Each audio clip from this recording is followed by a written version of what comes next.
సోనమ్మా, నెమలి మరియు కొంగ కథ చెప్పుకుందామా? ఒకసారి ఒక అడవిలో ఒక నెమలి తనకు పురివిప్పి నాట్యం చేస్తుంది. నిస్సందేహంగా తను చాలా అందంగా కనిపించింది మరియు తన పించాలను చూసి గర్వపడింది. అకస్మాత్తుగా ఒక కొంగ అక్కడికి వచ్చింది. తను నెమలిని పలకరించింది. ఇంకా వారు మాట్లాడడం ప్రారంభించారు. మాట్లాడుతున్నప్పుడు నెమలి కొంగ ఈకలను ద్వేషంతో చూసింది. కొంగ నెమలిని అడిగింది, ఎందుకు అలా చూస్తున్నావు? నెమలి బదులు చెప్పింది, నేను నీ నిస్తేజమైన ఈకలను చూస్తున్నాను. వాటికి మెరుపు మరియు అందం లేవు. నాకు చూడు, అవి ఎంత ఆకర్షణీయంగా ఉన్నాయో. ప్రకృతి మీకు చాలా అన్యాయం చేసింది.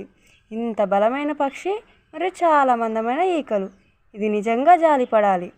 కొంగ బదులు చెప్పింది, ప్రకృతి ఎల్లప్పుడూ ప్రతి ప్రాణితో న్యాయంగా ఉంటుంది. మీకు అందమైన ఈకలు ఉండొచ్చు, నావి అందంగా లేకపోవచ్చు. అయినప్పటికీ